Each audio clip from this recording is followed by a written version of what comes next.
Well, hello, it's Bruce Williams again, and today I want to present the 7th lecture in my series on the selected gross pathology of small ruminants and talk about the nervous system.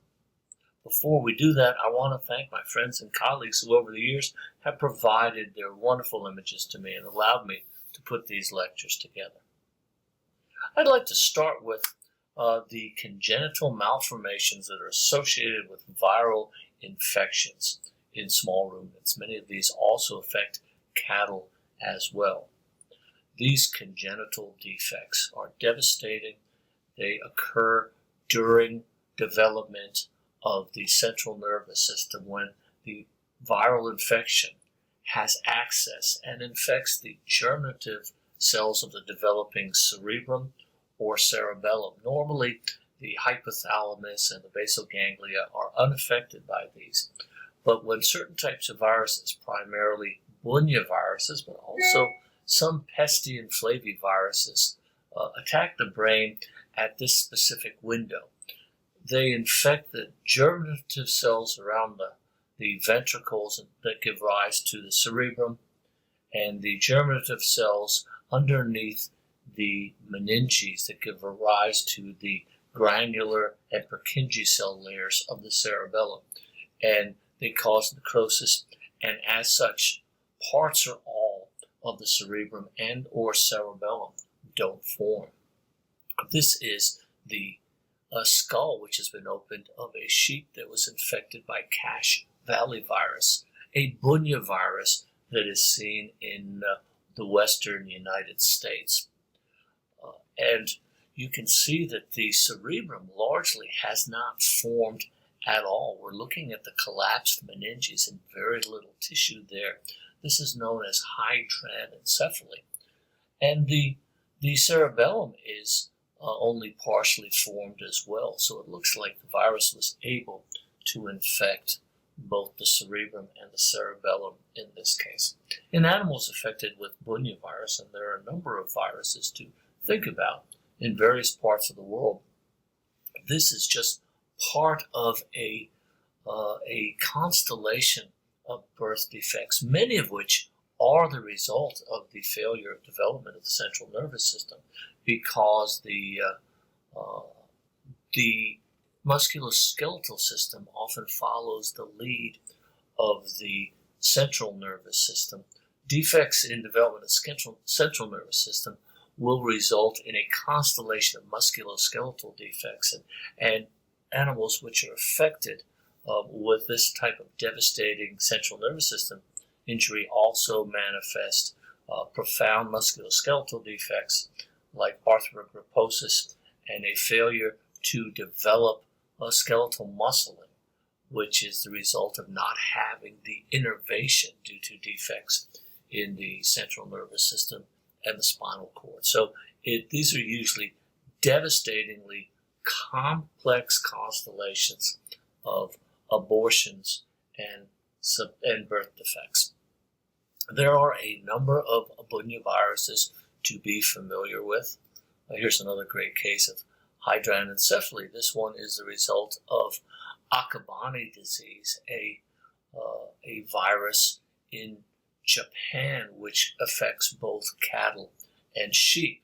Another Japanese virus is the Aino-virus. And here's the brain from a sheep that had been infected with Aino-virus, and the lesions are not as devastating as we saw, but they are significant nonetheless.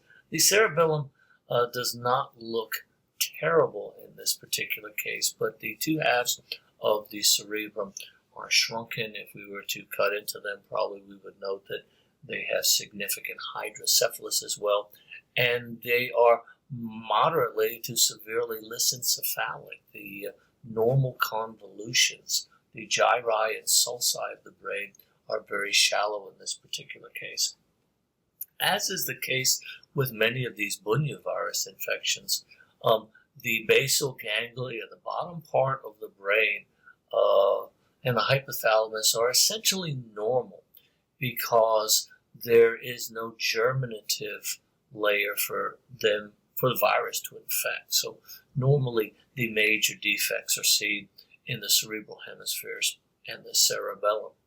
A more recent arrival on the scene in the early 2000s is Schmallenberg virus. Many of these viruses are named from the place that they were first identified, Cache Valley in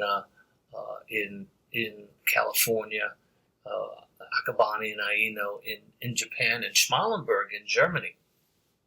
And this was a virus that appeared fairly suddenly on the scene, infecting a wide range of small ruminants, particularly sheep and cattle as well, and giving that same constellation of neurologic and musculoskeletal congenital defects. And we're going to look at some of the skeletons from these animals in our next lecture on the musculoskeletal syndrome. They had the same wide range of defects within the cerebrum and the cerebellum. Here you can see that there is significant cerebellar abnormality or cerebellar dysplasia and hypoplasia here. It only fills about half of the posterior fossa. It does not have a very prominent cerebellar vermis. In another case of Schmallenberg, actually the cerebellar vermis is totally gone. If this was not associated with viral disease, it would be very representative of a cerebellar defect, which is seen in a number of animal species and in humans, called the Dandy-Walker syndrome, in which the cerebellar vermis is simply not formed. This was also a case of Schmallenberg disease. When we talk about some of these other devastating diseases, going back to this hydranencephaly, another virus that can do this in young lambs or in cattle are certain serovars of blue tongue, the orbivirus, which once again does the same mechanism. It has to infect the mother at the particular time when the cerebrum is forming and attack those germinative cells. And so blue tongue can result in hydranencephaly or more localized partial defects, which are referred to as porencephaly, and various forms of hydrocephalus, cerebral, and cerebellar dysplasia in animals. I also mentioned the pestiviruses, and pestiviruses are well known for causing neurologic congenital defects, especially of the cerebellum, once again infecting that germinative layer underneath the meninges of the cerebellum, causing necrosis and preventing those cells from forming the Purkinje and granular cell layers of the cerebellum. The cerebellum is hypoplastic. You can still see the layers; they're still there, but a lot of the mass of the cerebellum is not there. And these animals, while it's not a life-threatening defect, tend to have significant ataxia. The pestivirus in lambs that causes diarrhea is known as, the disease is known as border disease. And it is an ovine diarrheal disease caused by a pestivirus, which is sort of a weak sister to bovine viral diarrhea virus. BVD in cattle causes many more cases of cerebellar hypoplasia probably than border disease. But one other thing that border disease will do is that these lambs which are infected during development not only get the cerebellar disease, which causes intention tremors and a generalized trembling, but it also causes changes in the hair follicles as well. And they don't have the typical curly coat of that sheep would have. It's more of a fine hair-like, almost like human hair. And so this gives rise to the name of these finely haired shaking sheep as hairy shakers. It's also been shown that lambs can be infected in utero with a bovine viral diarrhea virus. So, and that can cause very similar changes. So, there are two pestiviruses that will infect lambs. So, hairy shakers. And here's a picture of one of those lambs with the significant hypoplasia of the cerebellum. Remember that cerebellar development in most animals, part of it occurs after the animals are born. So not every case of cerebellar hypoplasia, especially in cats with feline parvovirus, but also in lambs, result during gestation. Infection can occur with mild defects after the animal is born.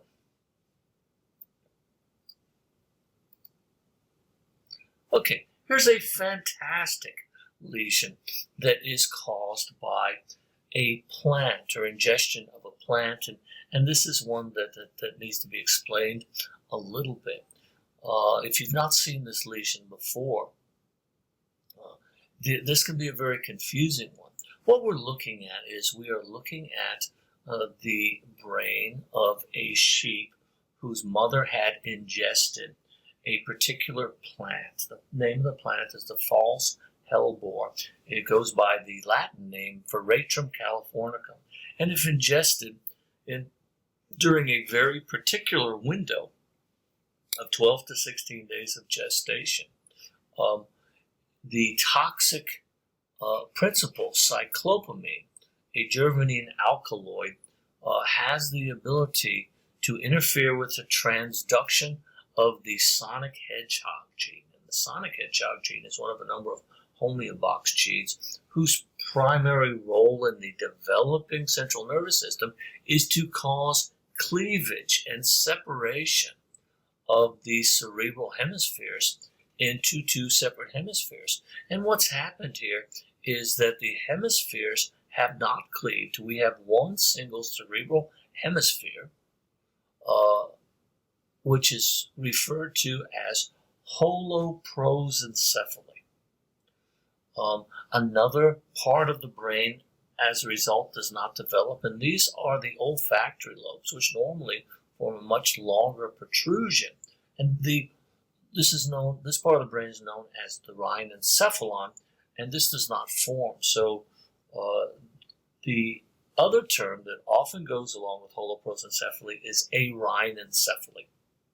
There are a couple of other defects which you can see. One, the flattening of these hemispheres. It is very likely that this animal has significant internal hydrocephalus, a hydrocephalus ex vacuo, so to speak, because of the failure of a lot of the neuroparenchyma to form.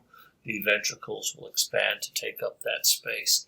And then you can see while the cerebellum is fully developed, it is remarkably dysplastic. It does not have the organized look of the cerebellum. So this is holoprosencephaly, rhinencephaly, as a result of the ingestion of a plant, Veratrum californicum, during a certain window. And as I've said so many times before, the musculoskeletal system, which develops after the central nervous system by necessity, because it encases it, often takes a lot of its cues and development from the formed central nervous system. And if there are deformities in the central nervous system, you often have corresponding deformities in the musculoskeletal system. And one thing that happens in these particular animals, which give them a very characteristic and unmistakable appearance, is the lack of division of the cerebrum also results in the lack of division of the eyes. The two eyes are fused and they are present in a single orbit. The skull only forms one orbit because the two eyes are fused. The name of the eye condition is synophthalmos. The name of the skull condition is cyclopia. And if that's not enough, because the brain has not the anterior part of the rhinencephalon, the olfactory lobes have not formed. The nose does not form. So there's no nose here. If there is a nose, it is often situated on top of the forehead. We just don't have formation here. And then they often have this foreshortened muzzle, probably brachynathia, both superior and inferior, and this gives rise to the name of monkey face. So some people call these monkey faces. So synophthalmos, cyclopia, severe brachynathia, and monkey face. And it all goes back to the deficiencies in the development of the underlying central nervous system. And just one more picture. Here's another monkey-faced lamb. You can see the single orbit, the mouth, and right up here, this sort of bald patch is known as the proboscis. If these animals will develop anything resembling a nose, it will be up there. This animal, the dam was fed, these are experimental, and the dam was fed the Veratrum californicum. That's day 14. There is another window in which Veratrum californicum will cause no cerebral abnormalities, but musculoskeletal abnormalities, and that's between day 28 and day 30, and those animals will be dwarfs. They are achondroplastic dwarfs. Here's a normal, control on the right, and this animal was fed that. So day 14 to 16 is obviously a much worse time to be eating Veratrum californicum, but you can get into trouble with it later on. So we've talked about the Bunya viruses, we've talked about Orbi and Pesti, and now we've talked about probably one of the most famous congenital abnormalities associated with eating a particular plant. Let's move into the bacterial diseases that will affect the brain of small ruminants, and we're going to go back to a particular bacterium that we have talked about in a number of organ systems before, and the lesions are extremely classic here.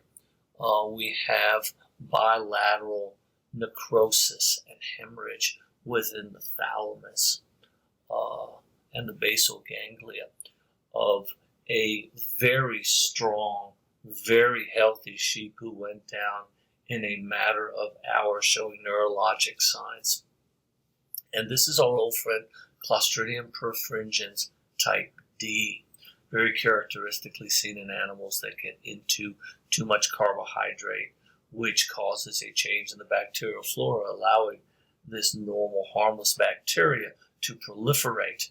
And Clostridium perfringens type D produces a number of toxins, of which the most important is its epsilon toxin, because the epsilon toxin has the ability to bind to endothelial cells, causing retraction, at which time it becomes absorbed into the systemic circulation, causing hemorrhages throughout the body.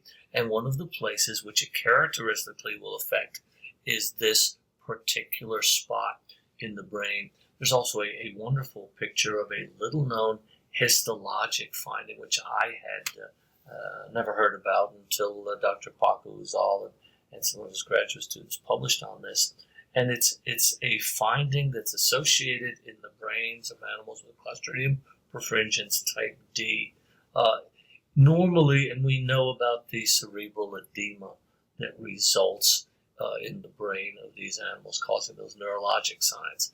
But they also have, if you look very closely at the arterioles, you will see edema within the wall of the arterioles itself. Intramural arteriolar edema, not seen in any other disease except for Clostridium perfringens type D. Hopefully you probably already have your diagnosis based on clinical signs, culture of the organism, and most importantly, toxinology and identification of the characteristic toxins associated with Clostridium perfringens type D. But it's probably a very nice histologic bit of corroborative evidence to have. So this is very characteristic, this hemorrhage and necrosis in the low parts of the brain. It has been referred to over the years as focal, I would have called it bilaterally symmetrical, but focal symmetrical encephalomalacia associated with Clostridium perfringens type D.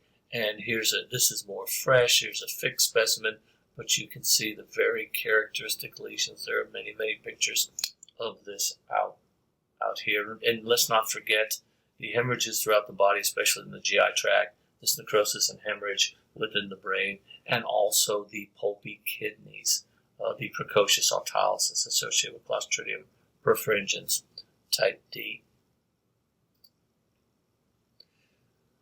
Here's an abscess. There's an abscess in the brain of a sheep. It's chronic. It's walled off.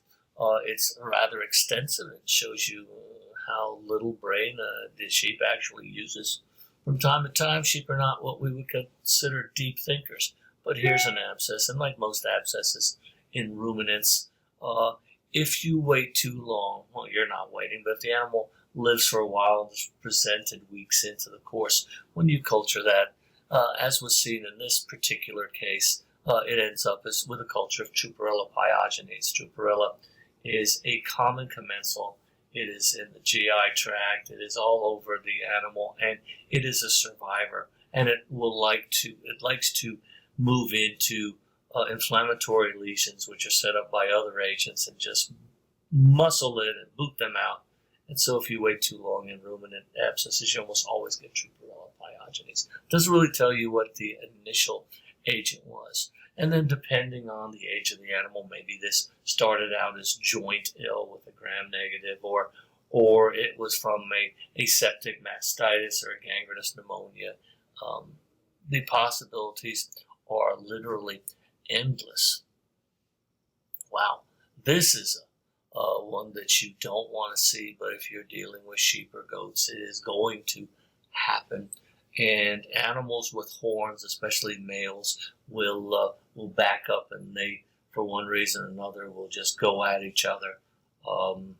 Whether it's for dominance or for sport, or just because they're bored, or it's probably because you're not around and they would rather knock you down.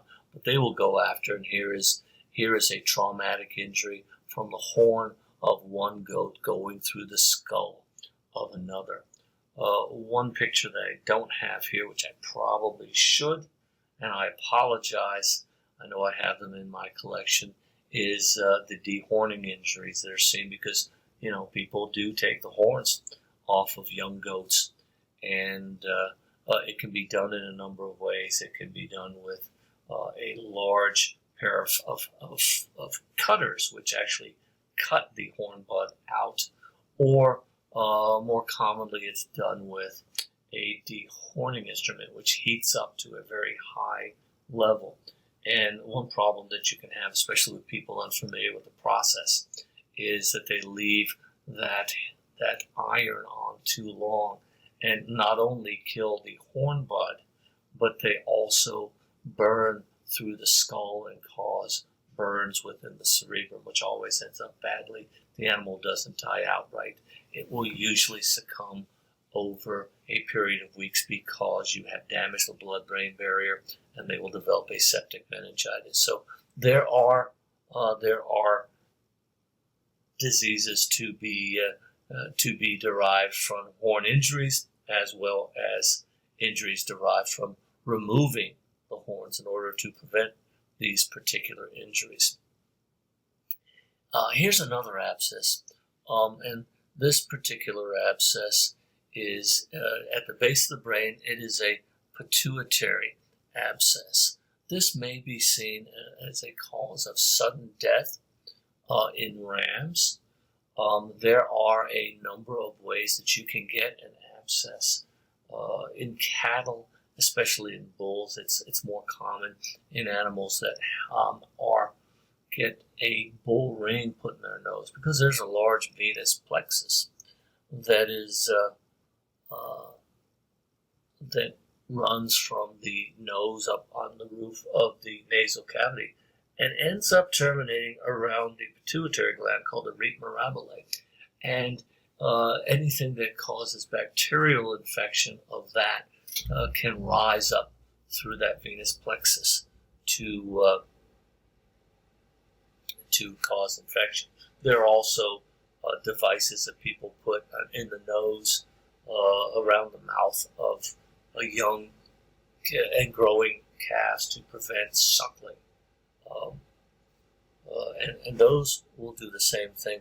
And occasionally you will see this particular injury in rams as a result of headbutting and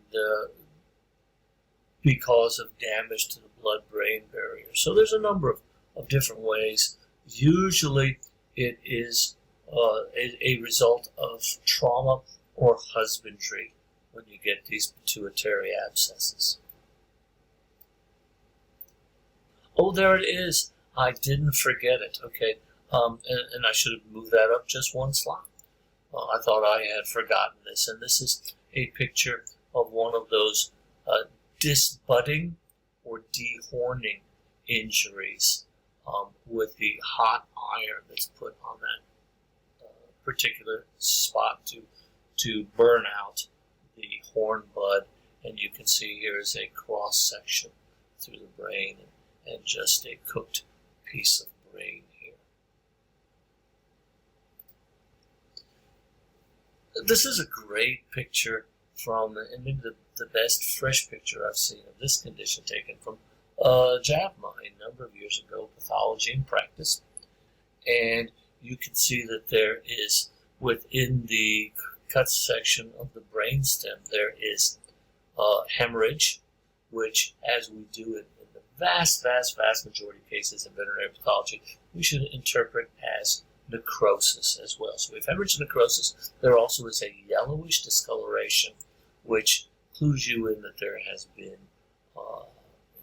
loss of myelin. There has been ingestion by macrophages and breakdown of the myelin. And when you break down fat, it turns yellow.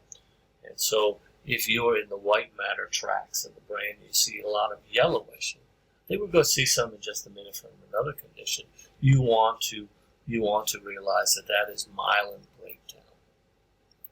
When we are in the brainstem, there's not a lot of things that cause hemorrhage and necrosis in the brainstem of ruminants or horses, but one of the things that does is infection by the gram-positive bacteria, Listeria monocytogenes.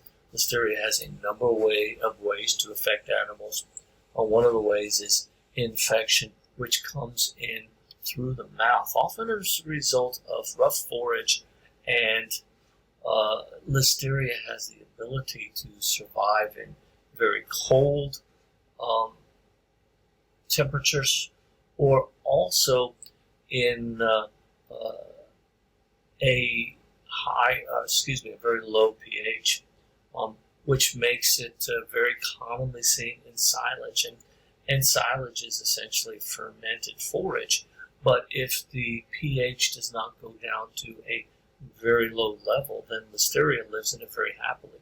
And in cattle and sheep, silage is probably the number one source of Listeria. And when the animals are eating this silage, they can poke their gingiva, and Listeria has the ability to get up into there and to ascend to the brainstem through transaxonal, or from nerve to nerve, from the oral cavity up into the brainstem. And when it gets into the brainstem, it causes tremendous suppurative inflammation, formation of microabscesses, a term that I only use with Listeria because it really doesn't make much sense to me. And if you are lucky, you will be able to put a gram stain on this brainstem and see the bacteria. They are relatively easily cultured. It is not a difficult diagnosis to make because of the specificity of that lesion. Goats also will get Listeria, but they're not silage eaters, so we're not exactly sure. But you can see it in goats as well. That is one of the two. The other form of listeriosis that we see is the systemic form we talked about in the GI tract, and it often will affect both the dam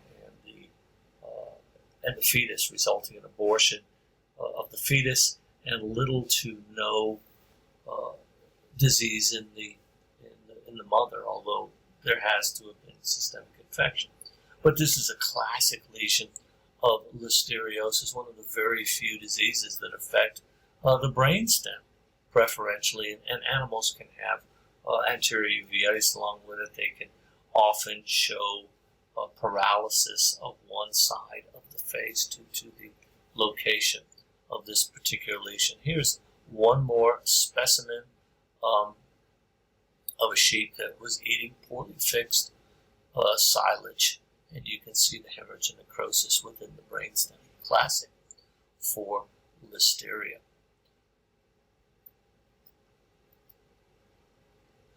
We can leave the bacteria. We are not totally done with the infectious diseases of sheep, and this is a great parasite of sheep that is seen in certain parts of the world.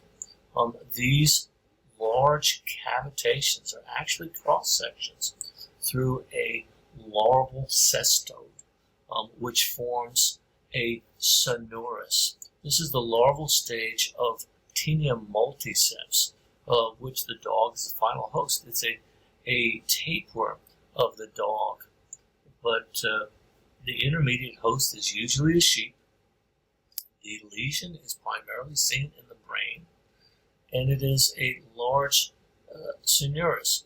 This particular disease is interesting in the many names that it has.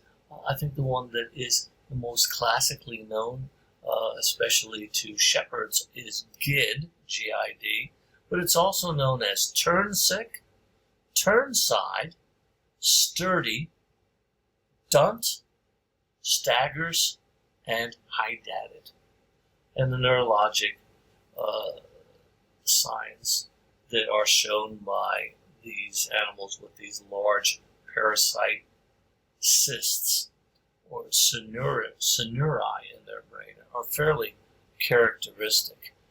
Sheep are not the only animals that can be affected. You can also see it in other small ruminants, deer, antelope, rabbits, horses, and occasionally cattle, all of which that acquire the tapeworm's eggs while grazing fields in which dogs have made their business. Here's another. Unfortunately, this one is a little out of focus, which shows the large. Here's the cerebrum here, and the large size of these sonoruses. And somebody did a wonderful job in dissecting one of these out, and each of these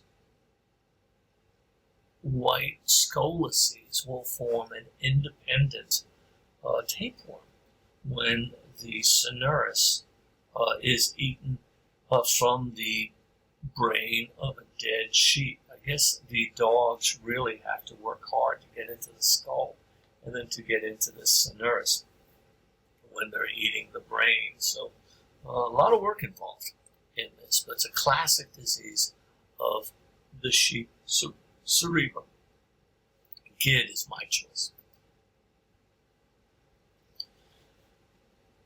Okay, we're moving out of the infectious disease. We're going to talk about a couple of toxins on the way out of the nervous system of small ruminants. This is really not it could be a form of toxicity, but this is, you have to look very closely in this particular picture to see that in areas of the cerebrum, especially the dorsal cerebrum, the white matter gets much closer than you would expect to the edge of the brain because there is hemorrhage, necrosis, and loss of the superficial submeningeal gray matter, often in a segmental, and if you look at it under the microscope, a very laminar appearance, and this is a condition that is known as Polioencephalomalacia. Polioencephalomalacia.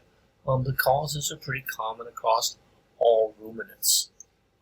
It may be the result of thiamine deficiency, often from an overgrowth of a particular bacterium Bacillus thiaminolyticus within the rumen, which breaks down the thiamine formed by other ruminal bacilli, and this results in a very characteristic lesion. It can also be the result of excessive sulfur in the diet and lead toxicity. So there are a number of various causes of Polioencephalomalacia. It may also be associated and go hand in hand with certain infectious agents like bovine herpes virus type 5 in South America, which by itself looks like polio, but investigations have shown that it may be a fairly harmless bacteria until the lesion of Polioencephalomalacia is superimposed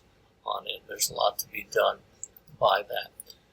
Here is the brain of a sheep, and there is a very yellow discoloration to it. You can see in some areas the sulci are deeper than normal, and the yellowish appearance is increased. And what we're seeing is diffuse breakdown of myelin and discoloration, because myelin, as it breaks down, goes from a normal sort of whitish tan to a yellow color.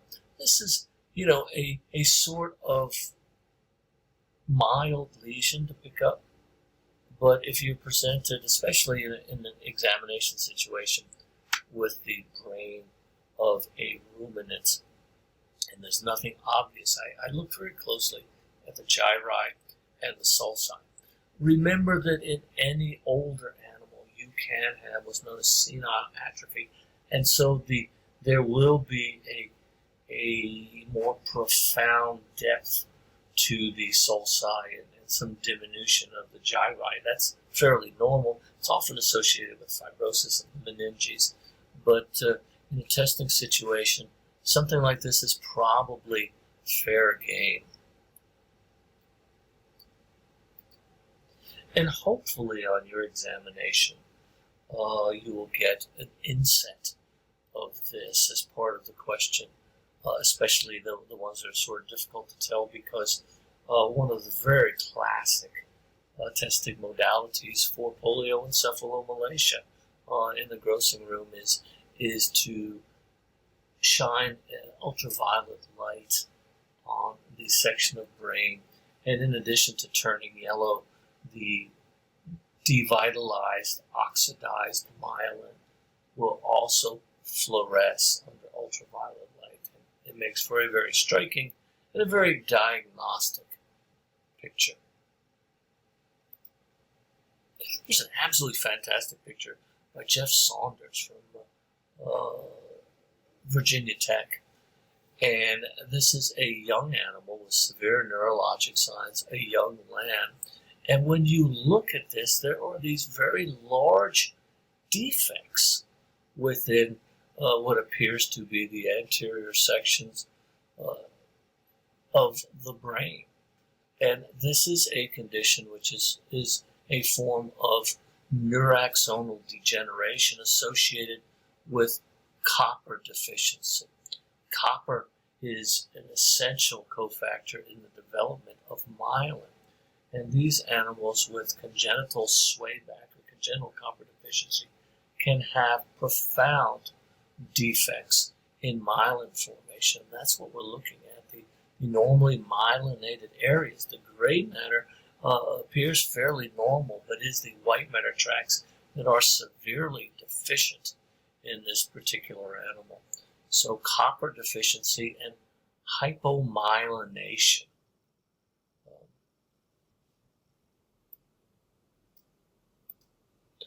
This is a great picture. Dr. Carolina Mato, who submitted a number of great images for this lecture. I'd not been familiar with this, but we are looking at severe dilation or mydriasis in a blind animal as a result of overdosing with Congenital, which is a flukicide. And so a lot of these animals come up blind. It's not a really great gross lesion, but a It's an optic neuropathy. And so it blows out the retina, and then these animals become blind. Congenital. And there's one final lesion. It's not a lesion at all. It's something that you will see if you deal with small ruminants, not just in the nervous system, but all over the body, as we'll see in just a sec. But especially small ruminants have a tremendous amount of melanosis. It's not a lesion. It's not a tumor. It is just a lot of pigment, and you will see it regionally or diffusely in the meninges very commonly. Sometimes it will extend into the neuroparenchyma as well. This animal was just as bright or maybe just as dumb as all of the other ones around it. It doesn't cause any problem, and you can see it just about anywhere in small ruminants. Here it is on the inside of the pleura. Here it is throughout the lungs. It is a non-lesion. It's an interesting finding. It's a gee-whizzer, and that's about it. And that's about it for this lecture. So we're going to come back. We're going to talk about musculoskeletal. In the next one, we will look at some of those severe musculoskeletal abnormalities in the animals infected with Bunya viruses to start out. And I look forward to bringing that one to you very shortly.